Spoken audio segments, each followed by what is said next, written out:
Let's preview tonight's Spurs-Blazers game. Ask, are heads about to roll on the Spurs roster, and should Spurs fans be embarrassed? You are Locked On Spurs, your daily San Antonio Spurs podcast. Part of the Locked On Podcast Network, your team every day. Hey, this is Hot Rod. And I'm RC from the Cybertron Springs. And you're listening to Locked On Spurs with Jeff Garcia. Welcome back to Locked On Spurs right here on the Locked On NBA Network. I'm your host, Jeff Garcia, Spurs writer for Ken's 5 San Antonio. Glad to have you all back. Hope you're having a great work week. It's short, everybody, so keep that in mind. The weekend straight ahead. Hey, we thank you for making Locked On Spurs your first listen each and every day. Free and available wherever you get podcasts, Google Play, Stitcher, iTunes, including the Ken's 5 Plus app and so many other platforms. Go subscribe right now. So what are we talking about today? Again, we're going to look at tonight's game, Spurs, Blazers. First of a back-to-back for those two teams. We're going to our guest later on, Vinnie Vinzetta, my colleague at Ken's 5. We're going to be discussing whether or not Spurs fans should be embarrassed, and our heads about to roll. Popovich is not too pleased with the lack of consistency with certain players. We'll talk about that coming up next on Locked On Spurs. This episode is brought to you by PrizePicks. You want to go to PrizePicks.com right now. The easiest, most exciting way to play daily fantasy sports. Go to PrizePicks.com/LockedOnNBA. Use that code, all lowercase, LockedOnNBA, for a first deposit match up to $100. All right, Spurs, Blazers tonight. Let's take a look. And by the way, in case everybody, you're all wondering why the different background. So the internet company I use, the service, they've been down for the last day and a half. Not kidding. So I'm having to use the apartment's office business center to use video streaming, get a Wi-Fi connection going. So hopefully it'll be back. By the way, I mean, not bad though. I mean, look at this background here. So we're all good. But so keep that in mind. By the way, the lights flicker on and off because they're all in the energy saver mode. So if they shut off, you know why. Don't be all surprised. So the Spurs come into tonight's game 4-25, Blazers 8-21. Again, this is the first of a back-to-back between the two teams. Spurs are on a 5-game losing streak. Let's rewind the clock. Spurs are coming off a home loss versus the Utah Jazz, 130-118.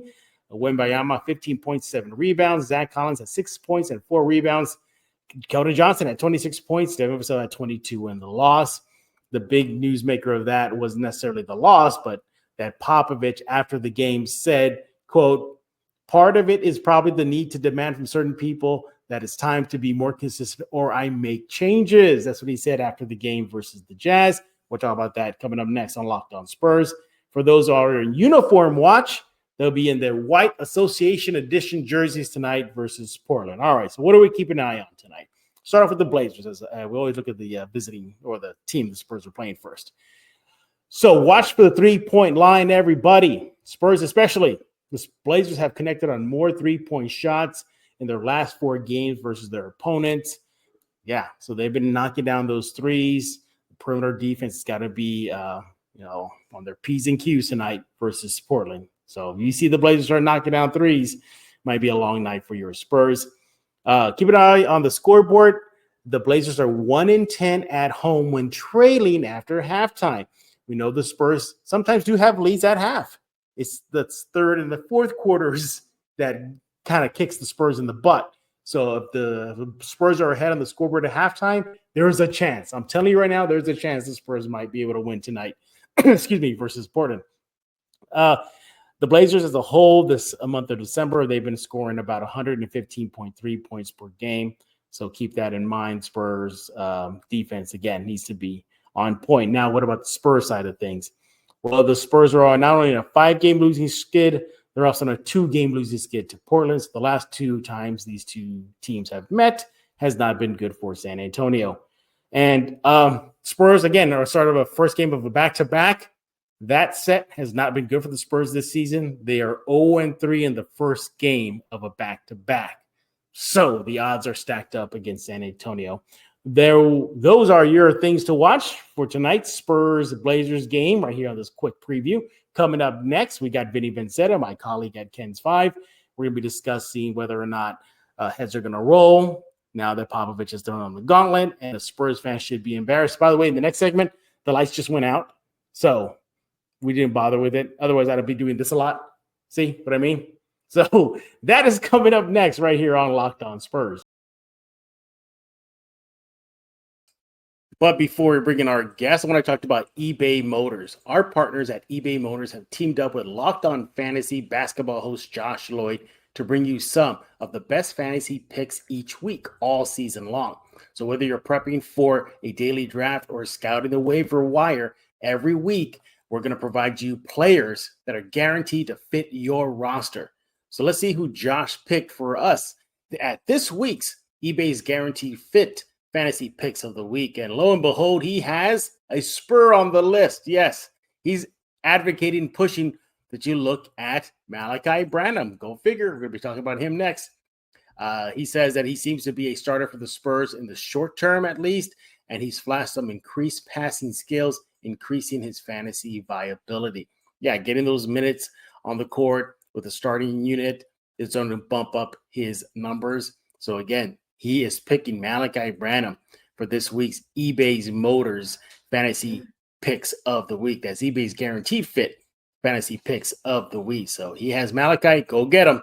Look, Josh Lloyd from Locked On Fantasy Basketball is going to help you win your fantasy championship. And eBay Motors knows a championship team is about each player being a perfect fit. Same with your vehicle. Look, do you have any personal experience trying to buy a part for your car? You've been having some tough going about it, looking for it. What about your dream ride? Do you have your dream ride? Do you think it needs some fine tuning, some extra parts, maybe upgrades? What about that car that you loved? You want to get it back? You want to just go to buy one and then look for the parts for it?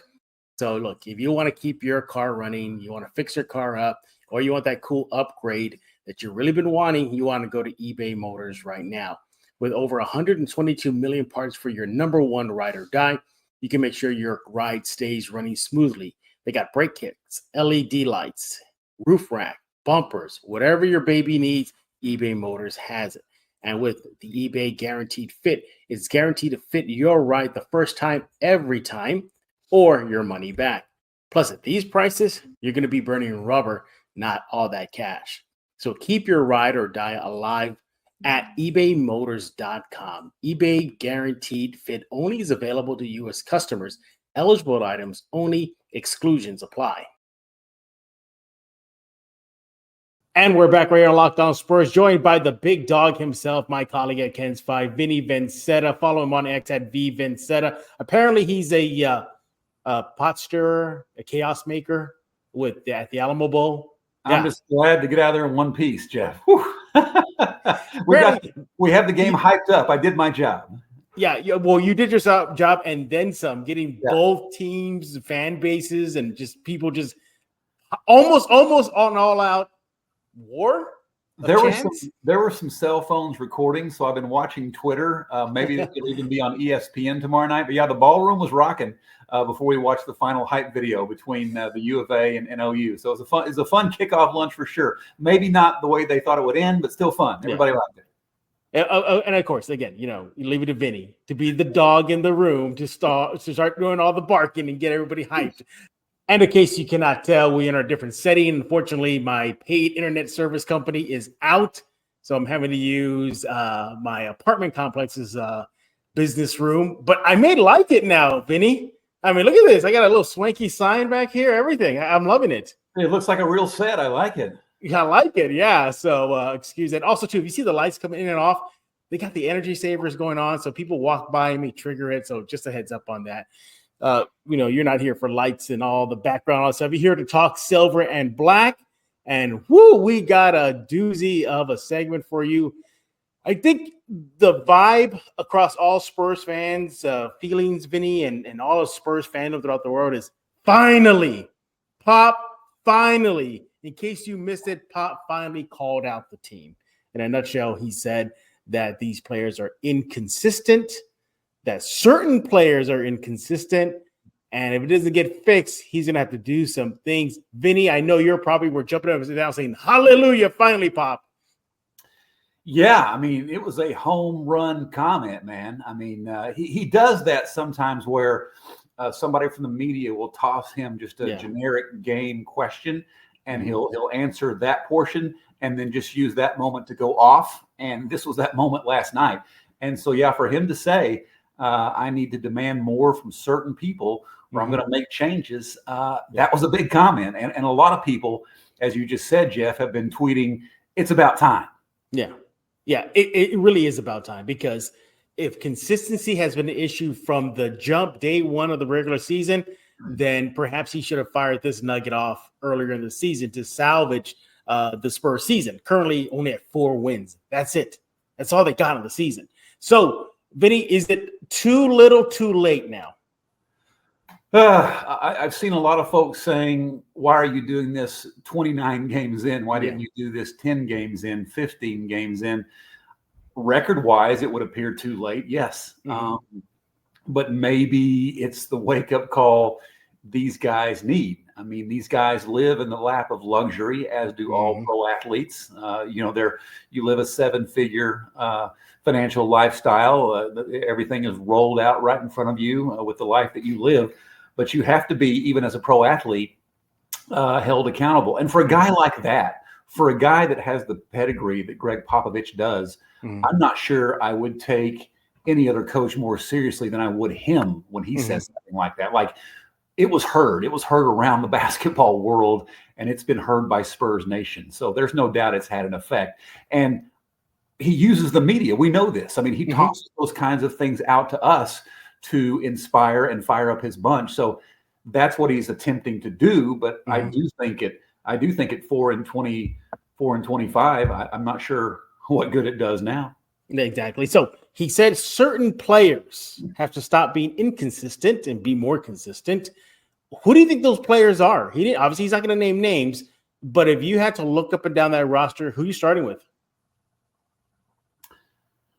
Boy, you're going to put me in that spot. I got to say names. Huh? Well, I'm going to go for it. I'm going to say perhaps, the first one is maybe Keldon.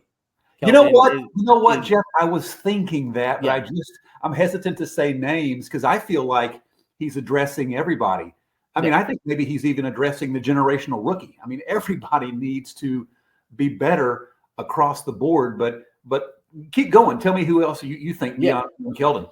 I think Keldon sometimes can be very streaky. Malachi, I know he's your guy, but he openly admitted that, he had a bad slump to start the season. He looks like he's turning the corner now, but you're looking at Devin Vassell. He comes off that 36-point career night back down to earth. So you've seen a lot of, and it's not just necessarily offensively, defensively too. Sohan did a wonderful job on LeBron. And then what has he done since? You're having a team of players just light them up. So again, you're right. Perhaps it was a statement across the entire roster, including Wemby. When was the last time we saw a Phoenix Suns night outing for Wemby? It's been a while. He's had really good games, but not that, oh my God, did you miss that game? Did you see what Wemby did? We haven't seen many of those. So yeah, maybe you're right. Maybe it's not a matter of naming names. It's just a matter of a blanket statement across the entire roster. Like, get your bleep together and play 48 minutes. It just seems like that's what it comes down to, Vinny. This team cannot play 48 minutes.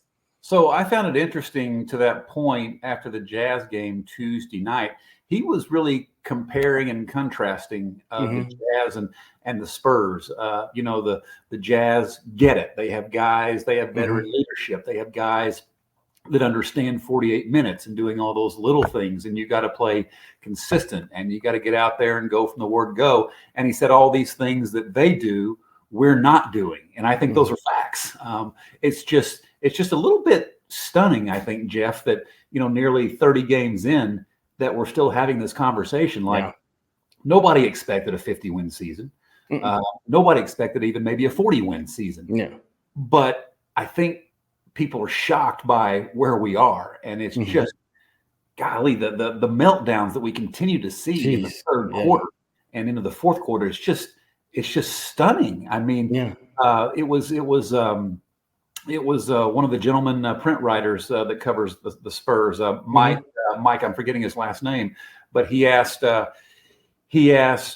somebody at shoot around, I guess Julian Champagny, before the Jazz game on Tuesday, you're entering a stretch here where you can win a lot of games. I mean, is that something where you got to say to yourself, we got to go out there and get these games. And then hell, they could even get the Jazz game. They're down by double digits in the fourth quarter. So it's borderline stunning the way this has worked out so far. Yeah, it is stunning. But to your note, nobody also expected a 4-win season so far. That was not in the books. Because I remember, Vinny, I thought they were all about W's. You and I were there at Media Day, wasn't it? Wins, baby. What happened to that? So I have pointed that out to several people. I said, did we get taken for a ride here on Media Day? Because it was about, are we still developing? Yeah, but this is no longer about development. This season is now about winning. Mm-hmm. And I just, in the last several weeks, I keep going back to that. I hearken back to that and think, what was going on there? Because everybody said we're in it to win it, and here they are at 4-25 or whatever. Yeah, and a 5-game losing streak. Games they should have won. They had no business losing to Memphis in their gym. They had no business dropping big, massive leads. They had Toronto. I was at that game at the Frost. That was horrific to watch. And then getting clubbed by Houston recently and out in Houston. So, look, I wasn't expecting a River Championship parade, but I was expecting a lot more effort. I was expecting a lot more chemistry. I was expecting a lot more individual development moving forward, and some of the guys that have been here, like Devin, who I guess he has taken a step. But, I overall look at this and I say, man, it sounds like Pop is ready to roll some heads. Do you think that will happen? Do you think heads will roll and we'll see some dramatic changes? Well, sure. I mean, he's throwing it out there. Unless they respond to him and he doesn't have to make changes. But I mean, that's a very serious statement that he himself has now put out there. But let me pose a question to you. Several years ago, Sean Elliott, and he was right to do this, pointed out the power struggle in Oklahoma City between then KD and Russ Westbrook. And the divorce eventually happened. Do you sense any sort of a power struggle between some of these young Spurs and Wemby? And it's like Stacey King. Yeah. He made headlines during the Chicago game. And he said, these guys are trying to figure out who's the number one. There's no conversation here. Exactly. Wemby's the number one. Everybody else plays second fiddle. So do you sense any power struggle at all? No, not at all. I've been in the locker room many times this season, and I have not sensed any type of power struggle, any type of discord, or any tension in the air. Keldon is being Keldon, being wild and, being Keldon, whether win or lose. The last time I was there in the locker room, he was conversing with Devin, asking him, hey, where do you want to go have dinner? Wemby walked in and there was no dissension or nothing like that. Wemby, as a matter of fact, literally hung out with the media. I'm not kidding. He hung out with us and was talking to us about learning the English language. Sohan did arrive, I remember, one night to the locker room, but he seemed fine. He was chit-chatting and everything. I personally haven't observed any type of discord within that locker room. If there is, they're hiding it very, very well. But no, I don't expect that. There's some times, Vinny, I just think that maybe it just is that there's just too many cooks in the kitchen. What if it's simple as that? You have Keldon, who was anointed the franchise pre-Wemby. Maybe he's just having a time to get over that. There was Sohan. He was heralded last season. Everybody loved him. Now there's Wemby. And look, these guys get asked questions about Wemby almost daily now. Almost daily. You got to wonder, okay, enough's enough. I've thought about that. That can be exhausting, but I go back to, is the starting five still struggling to see that every time down court, the 7'5" guy needs to touch it every single time? I mean, is there the video doesn't lie. The video doesn't lie. It is kind of eye-opening, though. Yeah. No, I just wonder if that's something they're still really struggling to figure out how to balance, that guy needs to touch it every time he's on the floor. Well, both Sohan and Vassell recently did openly admit that they got to do a way better job of giving the 7'5" rookie the ball. Yeah. Okay. And unfortunately, that got delayed because of the freak accident, Wemby stepping on a ball boy's ankle. And then, of course, it looks like he was on a minutes restriction in the loss to Utah. He only played about 20-ish. So, look, they got a pair of games in Portland. Wemby, again, is not going to play both of them, per Popovich's own words. Yep. So that may delay that, getting him going. But look, if if we're going to start off with something, if heads are going to roll, maybe player heads are not going to roll. Maybe just the game plan needs to roll. Maybe it's okay once Wemby is ready to go and none of this back-to-back and whatnot. Let's just get that rolling. Let's just get him the ball. Give him his 15 to 20 touches a game. There's some times where you see the stat sheet, Keldon and Devin have more touches than Wemby. I mean, that's baffling, Vinny. But what do you foresee in the short-term future for the Spurs? Just trying to figure this thing out. I mean, I made a note here that this has taken a lot longer than we would have thought. But they're still very, very young. Yeah. And that goes to the patience point for everybody, fans, the players themselves, coaches, and everybody. But they're still very, very young. They severely lack really any veteran leadership. And they didn't have much of that last year, although I think they had a little bit more veteran leadership than they have right now. But it's a slow-moving process.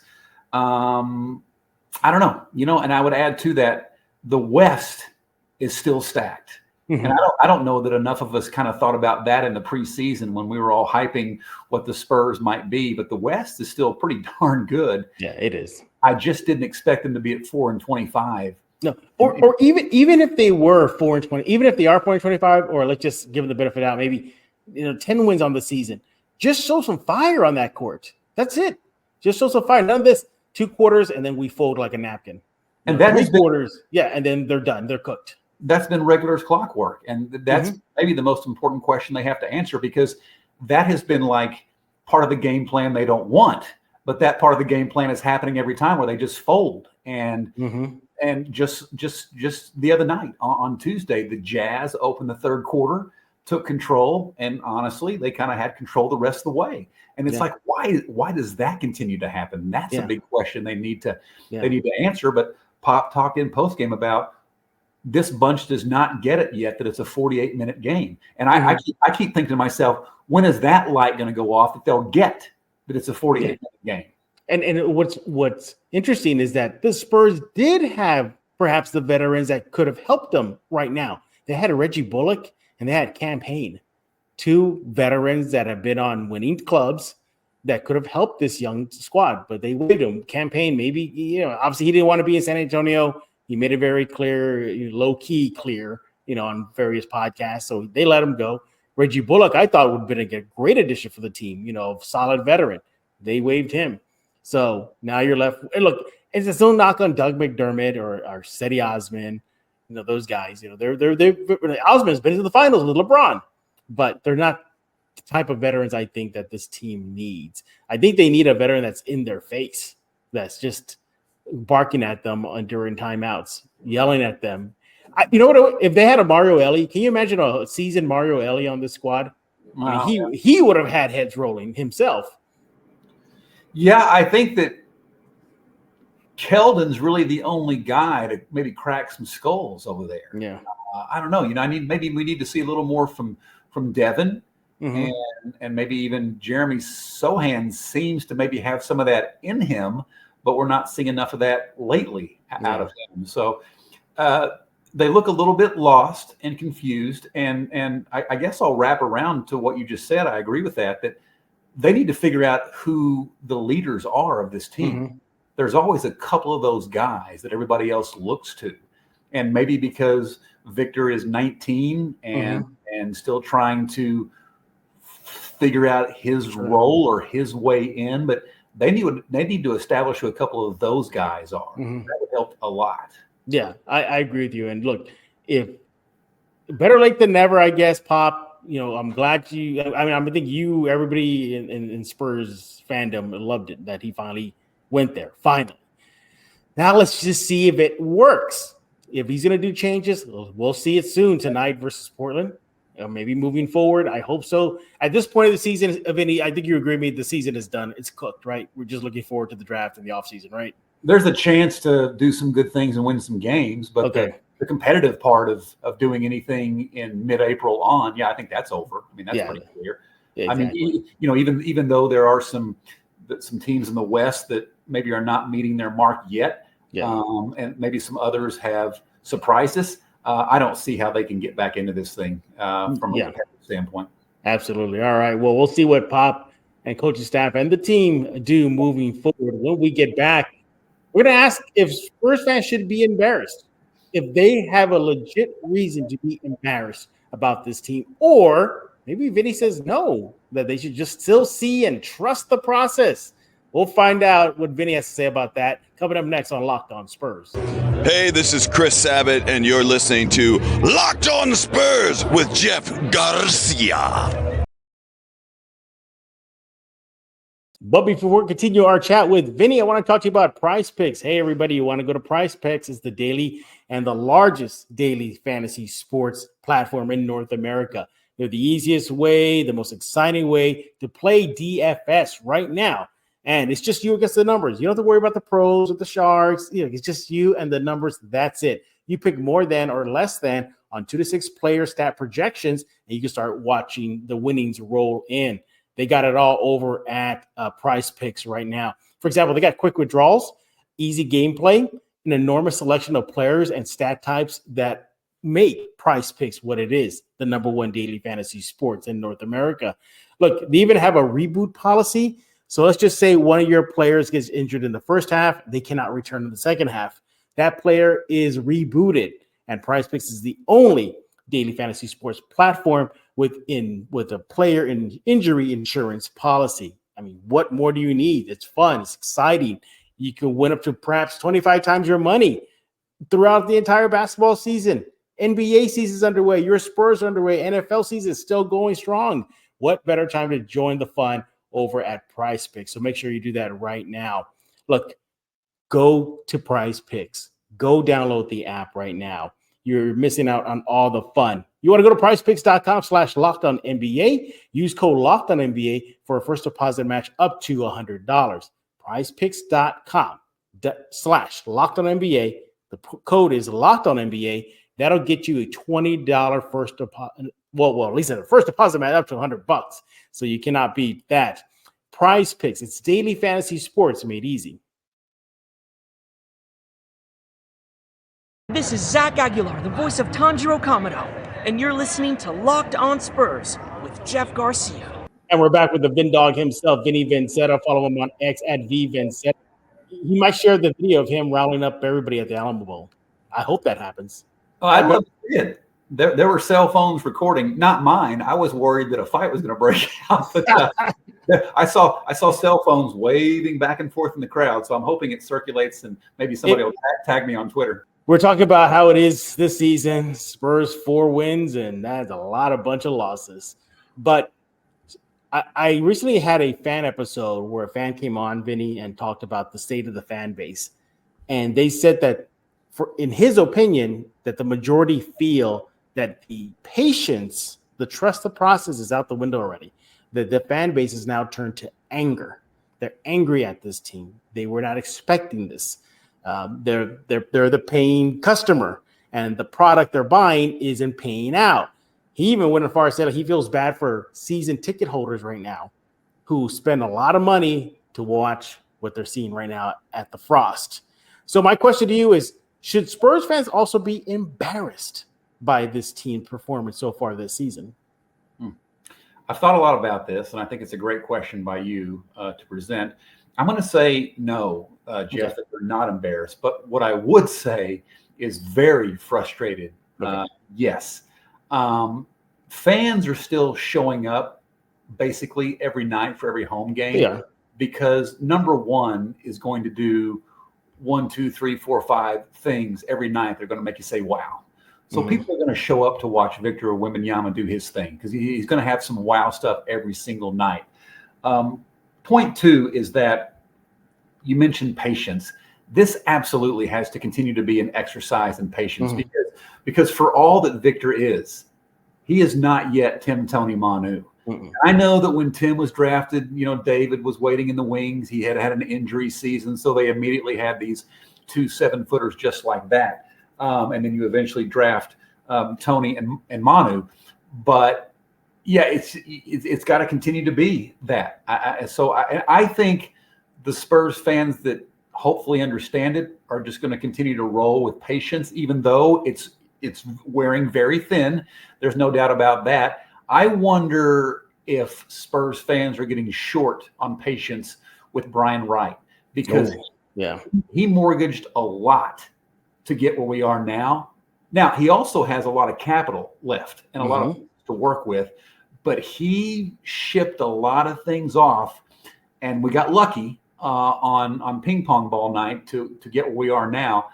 So I can understand that people would expect to see better results, but I think they're still going to trust and hang in there, even though I think it's waning. But it's remarkable. I just did not expect.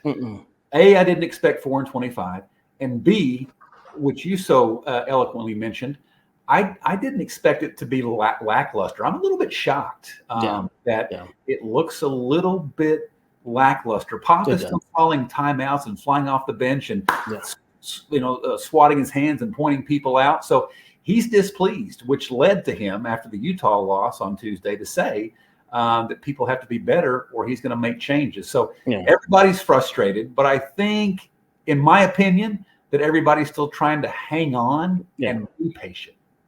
Based on what I see across the Spurs fan base and my interactions with Spurs fans, I think they're also embarrassed. And I try to temper that by saying, look, if it's any constellation, this team is not the Pistons. I mean, there's that, 27 game losing streak, and it's ongoing. But the Spurs have a brighter future than Detroit with Wemby.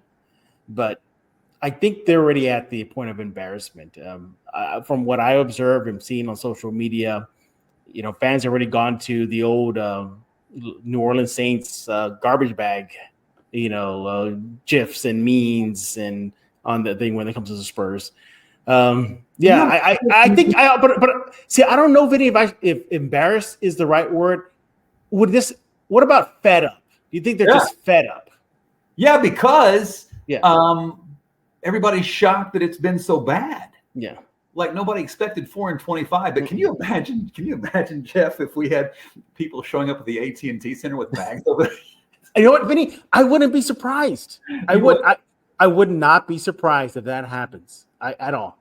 Do you feel like they play well in these spurts and they get these first half leads? Do you feel like that when that light finally goes off, that 48-minute light, that it's going to be just almost instantaneous? Yeah. I think, I'm with you. I think what's going to happen. See, I thought that light clicked on in the Phoenix games early.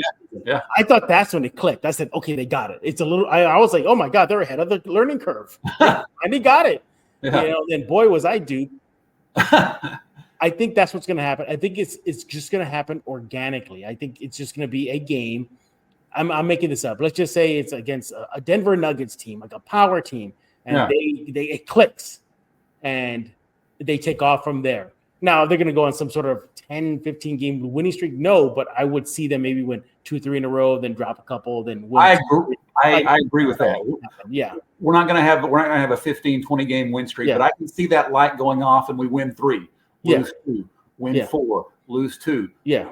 Win 3, lose 3, something like that. But you start to see that consistency that they'll want moving into next year. I mean, what I really don't want, I've thought about this a lot. I can't just yet envision or imagine that we're prepping for another chance to win the lottery. I just would have never thought that would have been anything on my plate. And the consensus is that this draft is not strong at all. That's the consensus. There's a couple of guys that maybe will be good, now, unless they're going to pull a Manu Ginobili-like pick, like some guy out in Slovenia that nobody's talking about, and then they scoop him up, and he was a steal of the draft. How did he not go top 10 or top 5? But outside of that, no, I don't see why they're tanking for this upcoming draft. Because the Wizards are making it obvious. Oh, they are. Yeah. The Pistons are making it obvious. Yeah. I still can't just wrap my head around that the Spurs are going to be right there with a 14% chance again. I never would have thought that. Oh, no. And even then, I mean, they're still sitting pretty. And look, at this point, they're sitting pretty. They're going to get a top 5 pick. So there's your little silver lining of the season right now, Spurs fans. Yep. But for what it's worth, is there really going to be any value? You know what, Vinny, I'd say this one. I better see them aggressive. in the offseason with all those picks and all that cash and all those first rounds and second rounders. And yes, Vinny, even some of the young players on the court. They had a summer of money last year, didn't make those moves. The summer of money is on the way. So they have a chance to be very active in the free agent. And the thing about it, they can match offers. Like if there's like a steep offer to them, it's like, okay, sure, we got you. You need a couple of first rounders?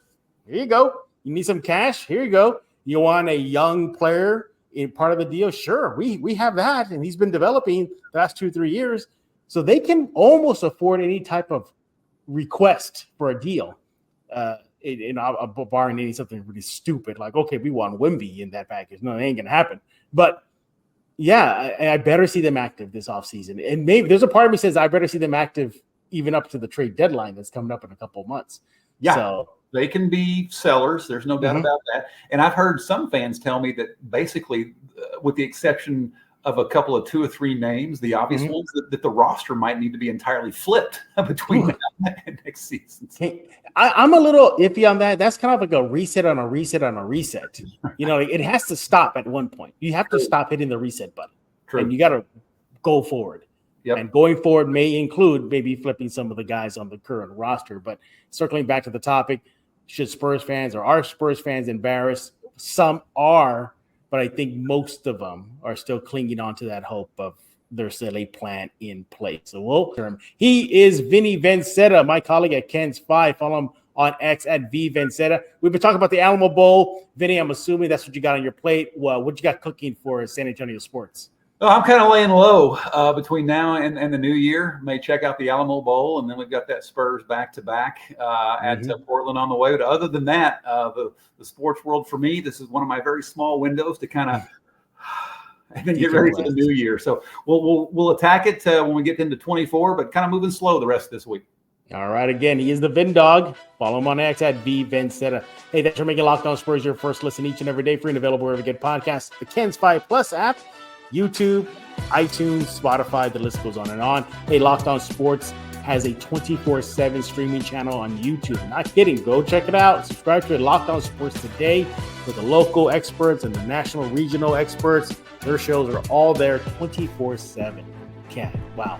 It's amazing sometimes. I see myself live. I'm like, hey, what are me and Vinny? Oh, that's right. We're on TV right now. So go check us out on the Ken's 5 Plus app, and of course on the Locked On Sports 24/7 streaming channel. For the Vin Dog himself, Vinnie Vinzetta, I am Jeff Garcia. We're going to put a lock on this episode of Locked On Spurs.